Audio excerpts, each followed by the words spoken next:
Good evening friends, myself Dilip Kandoriya, SBI PO 2021 batch pass out. SBI PO के अलावा 2021 में मैंने RRB PO, RRB क्लर्क और SBI clerk मेरे खुद के पास किए हुए हैं।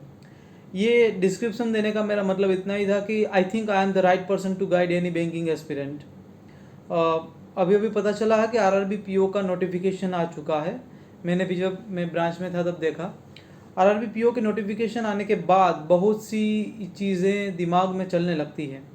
कितनी वैकेंसीज है, कहाँ पर क्या वैकेंसीज है, किस स्टेट में कितनी वैकेंसी हम किस स्टेट में भरना चाहिए।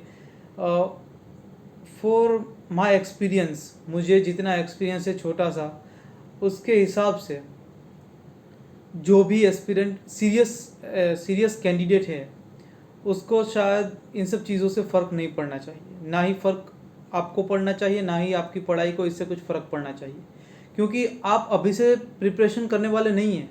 आप प्रिपरेशन कर रहे हैं और बीच में नोटिफिकेशन आया है, या ऐसा ऐसा कोई नहीं होगा। मतलब ऐसा 1% चांसेस है कि जो आज से प्रिपरेशन स्टार्ट करेगा और 2 मंथ में एग्ज़ाम निकाल लेगा, लेकिन 99% लोग ऐसे हैं जो पिछले 2-3 साल से या 2-3 मंथ से तो ऑलरेडी प्रिपरेशन कर रहे हैं, और अभी जाके उसको नोटिफिकेशन का पता चला है तो उसकी जो प्रिपरेशन की रिदम है उसमें एक मोटिवेशन मिला और कुछ नहीं है। तो मेरा पहला जो आपको उपाय है, या तो फिर आपको जो पहला वाक्य में कहना चाहता हूँ वो यही है कि जितनी भी वैकेंसीज़ हो आपके स्टेट में या किसी भी स्टेट में, जितनी भी वैकेंसीज हो, आपको उससे कुछ फ़र्क नहीं पड़ना चाहिए। इस बैंक ने इतनी वैकेंसीज दी है, इस बैंक ने नहीं दी है, नोट रिपोर्टेड है तो क्या आएगी नहीं आएगी, नहीं, इन सब चीज़ों से कुछ फ़र्क नहीं पड़ेगा। आपकी प्रिपरेशन कितनी है, आप कहाँ पर स्टैंड कर रहे हैं, आपके मॉक कहाँ से कितने, मतलब मॉक में मार्क कहाँ से कितने आ रहे हैं, कितने नहीं आ रहे हैं, इन सब चीज़ों का फ़र्क आपको पढ़ना चाहिए। अभी से तो पढ़ना ही चाहिए।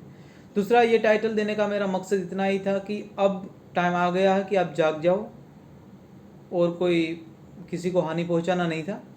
अब टाइम आ गया है कि आप जाग जाओ। आपको यहाँ से प्रिपरेशन को बूस्ट करना है। आपको यहाँ से एक मोटिवेशन मिला है कि अब 2 मंथ के बाद एग्ज़ाम आने वाली है। आप प्रिपेयर तो पहले से है ही, लेकिन अब आपको एक मोटिवेशन मिला है उस एग्ज़ाम को एक लेवल अप करने का। इसके अलावा मुझे लगता है कि RRB की एग्ज़ाम IBPS और SBI से काफ़ी टफ है, क्योंकि यहाँ पे सेक्शनल टाइम नहीं होता और आपके पास 5 सब्जेक्ट है, 2 घंटे हैं। तो मेरे हिसाब से उसको मैनेज करना काफ़ी टफ है। लाइक मैं एग्जांपल दूं, अगले साल मैंने 1-2 कैंडिडेट देखे जो उत्तर प्रदेश से भरे थे पेपर, उसके मार्क थे 110-12, जो आराम से मतलब क्लियर हो जाते हैं, लेकिन उसका सेक्शनल कट ऑफ कंप्यूटर में या फिर हिंदी में 0.25 या 0.5 से रह गया और इसकी वजह से वो निकल गए बाहर। तो RRB की एग्ज़ाम है वो मुझे लग रहा है कि सबसे ज़्यादा टफ और सबसे ज़्यादा इजी है दोनों चीज़ों में। मतलब हाँ, ये कह सकती है कि एक दोगलापन है। RRB के एग्ज़ाम में, प्री के एग्ज़ाम में सिर्फ ये फ़ायदा होता है कि सिर्फ क्वांट और रीजनिंग आता है, इंग्लिश नहीं आता, तो ज़्यादातर कट ऑफ है वो अप देखने को मिलता है in comparison to other exam. और RRB क्लर्क के कट ऑफ की तो बात ही मत करिएगा, 78-79 यही कट ऑफ जाता है क्लर्क का। तो और वैसे भी क्लर्क का पेपर इजी होता है यार, प्रीलिम्स का। और मेंस की बात करें तो मेंस में सबसे ज़्यादा इम्पोर्टेंट है कि आप कौन से सब्जेक्ट को चूज़ कर रहे हैं। दूसरी बात कि कंप्यूटर, हिंदी, ये 2 सब्जेक्ट अगर आप हिंदी रखना चाहते हैं, RRB में मेंस में ऑप्शन मिलता है आपको हिंदी या इंग्लिश रखने का। अगर आप हिंदी रखना चाहते हैं तो आज से अभी से प्रिपरेशन स्टार्ट कर दो। हिंदी के लिए एक ही सोर्स में बोलूँगा, हर्षल अग्रवाल लर्निंग कैप्सूल से। आप अच्छी तरीके से मतलब हिंदी के बेस क्लियर कर लो और बाकी एडिटोरियल पढ़ना स्टार्ट कर दो। दूसरा है कंप्यूटर। कंप्यूटर सबसे इम्पोर्टेंट भाग, मतलब सबसे इम्पोर्टेंट है इन RRB की एग्ज़ाम में।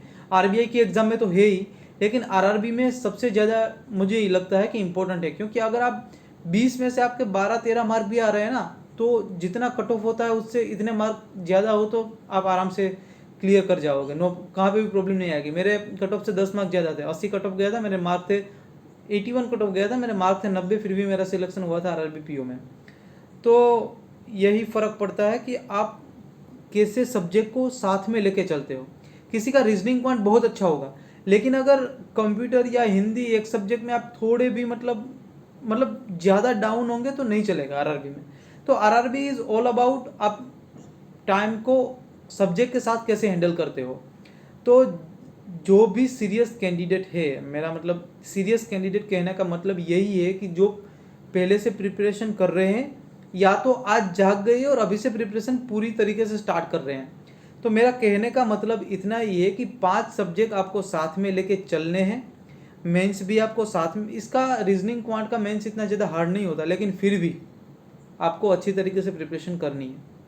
आपको टाइम मैनेजमेंट प्री के लिए सीखना पड़ेगा, क्योंकि प्री में टाइम मैनेजमेंट सबसे ज़्यादा इम्पोर्टेंट है। और बाकी की चर्चा जो है नोटिफिकेशन के रिलेटेड, वो चर्चा को साइड में रख कर आपको पूरा का पूरा फेज़ अभी प्रिपरेशन के ऊपर, मतलब पूरा का पूरा आपका फोकस प्रिपरेशन के ऊपर होना चाहिए और किसी चीज़ पर आपका फोकस अभी नहीं होना चाहिए। और इससे रिलेटेड कुछ भी डाउट या क्वेश्चन हो तो आप ज़रूर कमेंट सेक्शन में पूछ सकते हैं। बस आज के लिए इतना ही, और मैं ट्राई करूँगा कि कुछ रेगुलर वीडियो अपलोड करूँ यार। मुझे भी अच्छा नहीं लगता, लेकिन क्या है कि अभी अभी मतलब ज्वाइनिंग हुआ है तो थोड़ी सी चीज़ों में, मतलब थोड़ी चीज़ें सेट करने में टाइम लग रहा है। I will definitely upload video. और थैंक यू सो मच।